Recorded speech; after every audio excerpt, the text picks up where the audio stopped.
For 20 straight years, one team in the NBA did things differently. No drama, no super teams, just winning. The San Antonio Spurs weren't loud, they were legendary. From 1997 to 2017, they won over 50 games almost every season. And behind it all, Coach Gregg Popovich and the ultimate team-first superstar, Tim Duncan. The Spurs' journey to greatness didn't start in the NBA. Originally founded in 1967 as the Dallas Chaparrals in the American Basketball Association, ABA, the team struggled to find its identity. In 1973, the franchise relocated to San Antonio, rebranding as the Spurs, and joined the NBA in 1976 during the ABA-NBA merger. Unlike many ABA teams that collapsed, the Spurs held firm, building a competitive identity early on. With George Gervin, known as the Iceman, they quickly became a playoff fixture. Gervin's scoring ability made him a household name, but without the right support system, the Spurs couldn't break through as true title contenders. As time passed, the Spurs declined. But then came a turning point in 1987. They won the #1 overall draft pick and selected a 7-foot center from the U.S. Naval Academy, David Robinson. Due to his military commitment, Robinson didn't debut until 1989. But when he did, he changed everything. That season, the Spurs improved from 21 wins to 56 wins, the largest single-season turnaround in NBA history at the time. Robinson, nicknamed the Admiral, brought a level of excellence, discipline, and leadership that laid the foundation for what would come next. Despite Robinson's greatness, the Spurs couldn't get over the hump. They were good, but not great.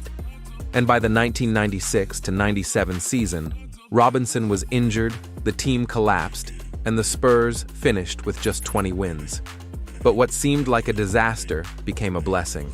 They won the draft lottery again, landing the #1 overall pick. Tim Duncan, widely considered the greatest power forward in NBA history. At the same time, the Spurs made a bold decision.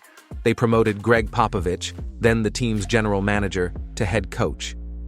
Popovich had never coached at the NBA level, and the move was criticized. But the pairing of Popovich and Duncan would change the league forever. In Duncan's rookie season, the Spurs once again experienced the league's biggest turnaround, finishing with 56 wins and reigniting their playoff hopes. Duncan wasn't flashy. He didn't talk trash or seek the spotlight. He played fundamental basketball, bank shots, blocks, rebounds, and leadership by example. And that was exactly what Popovich wanted. The two built a quiet, focused, team-first culture that prioritized defense, ball movement, and unselfish play. By 1999, just 2 years after Duncan's arrival, the Spurs won their first NBA championship. They did it during a lockout-shortened season, but it was no fluke. They dominated with defense and discipline. Duncan and Robinson, nicknamed the Twin Towers, were unstoppable in the paint. Popovich had officially arrived as one of the league's premier coaches. What followed was something no one expected: sustained excellence. Over the next decade, the Spurs added key pieces, not by signing big-name free agents, but by drafting intelligently and developing talent. They selected Tony Parker in 2001, a relatively unknown point guard from France. In 1999, they had drafted Manu Ginobili in the second round, a flashy, unpredictable shooting guard from Argentina. Both picks were viewed as risks, but both turned into legends. Together, Duncan, Parker, and Ginobili formed the core of a dynasty. From 2003 to 2007, they won 3 more championships, thanks to their chemistry, selflessness, and Popovich's masterful coaching. They weren't the most marketable team, and they didn't care. While other franchises chased headlines, the Spurs chased excellence. Popovich's coaching style was revolutionary. He empowered his assistants, often letting them lead timeouts. He pushed his players hard, but treated them like family. His practices were intense, but purposeful. He emphasized spacing, passing, and trust, long before it became the NBA trend. Beyond the players, the Spurs built a rock-solid organization. They hired a world-class shooting coach, Chip Engelland, who transformed average shooters into deadly threats. They brought in players others had given up on, like Bruce Bowen, a defensive stopper who became a crucial piece in their system. The Spurs were masters at finding value where others saw none. But no dynasty is without heartbreak. In 2013, the Spurs reached the NBA Finals and were seconds away from winning their 5th title. Up by 5 points with less than 30 seconds left in Game 6, the trophy was being wheeled out. Then came Ray Allen's iconic three-pointer, one of the greatest shots in NBA history, sending the game to overtime. The Spurs lost Game 6 and then lost Game 7. It was devastating. But in true Spurs fashion, they didn't whine or point fingers. They regrouped. In 2014, they came back stronger, faster, and more connected than ever. What they did to the Miami Heat in the finals was nothing short of a basketball masterpiece. They moved the ball with speed and precision, playing what analysts dubbed the beautiful game. They won the series in 5 games, outclassing LeBron James and the defending champions.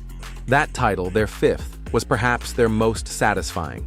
Yet all great runs must end. Duncan aged and eventually retired in 2016. Manu and Parker also declined, and a new era was meant to begin, led by Kawhi Leonard. Kawhi, a defensive ace with growing offensive firepower, had been groomed to take the torch. In 2017, he led the Spurs to the Western Conference Finals, where they faced the Golden State Warriors. In Game 1, the Spurs were up by 20 points, until Kawhi landed on Zaza Pachulia's foot, injuring his ankle. He never played for the Spurs again. By 2018, Leonard demanded a trade, marking the end of the dynasty. The once stable foundation had finally cracked. But what the Spurs built during those 20 years remains one of the most impressive achievements in sports history. So what exactly made the Spurs so special? First, culture. The Spurs Way was about humility, teamwork, and accountability. Everyone, from the top star to the last bench player, understood their role. Second, player development. They didn't chase established stars, they created them. They believed in scouting, patience, and giving players room to grow. Third, leadership. Gregg Popovich, along with GM R.C. Buford and owner Peter Holt, created an environment of trust. Decisions weren't made based on short-term wins but long-term stability. Fourth, consistency. The same coach, the same system, the same values for 2 decades. That level of continuity is unheard of in modern sports. And finally, sacrifice. And that's how a small market franchise from Texas became one of the greatest dynasties the NBA has ever seen. If you enjoyed this breakdown, make sure to hit that like button, drop a comment with your favorite Spurs moment, and subscribe for more deep dives into NBA history.